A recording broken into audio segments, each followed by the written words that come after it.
ഒടുവിൽ ഗത്യന്തരമില്ലാതെ ബംഗ്ലാദേശ് അത് തുറന്ന് സമ്മതിച്ചിരിക്കുകയാണ്. ബംഗ്ലാദേശിൽ ന്യൂനപക്ഷങ്ങൾ വലിയ രീതിയിൽ വേട്ടയാടപ്പെടുന്നുണ്ടെന്നാണ് ബംഗ്ലാദേശ് പറഞ്ഞിരിക്കുന്നത്. കഴിഞ്ഞ ദിവസം ഇന്ത്യയുടെ വിദേശകാര്യ സെക്രട്ടറി ബംഗ്ലാദേശിലേക്ക് ചെന്നിരുന്നു. ബംഗ്ലാദേശിലെ അധികൃതരുമായി അവിടെ ഉണ്ടായിരുന്ന ഇന്ററിം ഗവൺമെന്റുമായുള്ള കൂടിക്കാഴ്ചയിലാണ് ഇന്ത്യ നിലപാട് കടുപ്പിച്ചത്. ന്യൂനപക്ഷങ്ങൾക്കെതിരെയുള്ള ആക്രമണത്തിൽ വലിയ രീതിയിലുള്ള ആശങ്കയാണ് അവിടെ ഇന്ത്യ പ്രകടിപ്പിച്ചത്. അപ്പോഴാണ് ബംഗ്ലാദേശ് ഈ കാര്യം തുറന്ന് സമ്മതിച്ചിരിക്കുന്നത്. അതെ, ബംഗ്ലാദേശ് കുമ്പസാരം നടത്തിയിരിക്കുന്നു. 88 വർഗീയ ആക്രമണങ്ങളാണ് തങ്ങൾ ഇപ്പോൾ ലിസ്റ്റ് ചെയ്തിരിക്കുന്നത് എന്നാണ് ബംഗ്ലാദേശ് പറയുന്നത്. 70 പേരെ ഇതിനോടകം തന്നെ ഞങ്ങൾ അറസ്റ്റ് ചെയ്തിട്ടുണ്ട്. ഇന്ത്യ നിലപാട് ഘടിപ്പിച്ചപ്പോൾ കൂടുതൽ അറസ്റ്റ് ഉണ്ടായേക്കും, അല്ലെങ്കിൽ കൂടുതൽ ആൾക്കാരെ ഞങ്ങൾ അറസ്റ്റ് ചെയ്യും എന്നും ബംഗ്ലാദേശ് ഇപ്പോൾ പറഞ്ഞിട്ടുണ്ട്.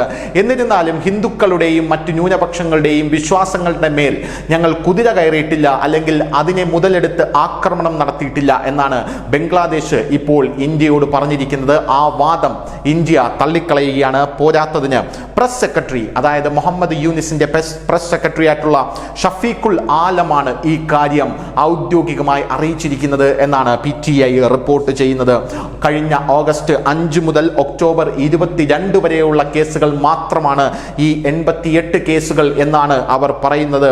വടക്ക് കിഴക്കൻ സുനഗഞ്ചും ഗാസിപൂർ സെൻട്രലിലും പുതിയ കേസുകൾ ഇപ്പോഴും ഉണ്ടായിക്കൊണ്ടിരിക്കുകയാണ് എന്നും ബംഗ്ലാദേശ് ഇന്ത്യയോട് പറയുന്നു. എന്നാൽ ഇതിൽ പലതും ഹിന്ദുക്കൾക്ക് നേരെയുള്ള ആക്രമണമല്ല, മറിച്ച് അവാമി ലീഗ്, അതായത് ഷെയ്ഖ് ഹസീനയുടെ പാർട്ടിയിൽപ്പെട്ട അണികൾക്ക് നേരെയുള്ള ആക്രമണമായിരുന്നു. ആ പാർട്ടിയോട് തങ്ങൾക്കുള്ള ശത്രുത കൊണ്ടുള്ള ആക്രമണമായിരുന്നു എന്നാണ് ഇപ്പോൾ ബംഗ്ലാദേശിലെ ഇടക്കാല സർക്കാർ പറഞ്ഞിരിക്കുന്നത്.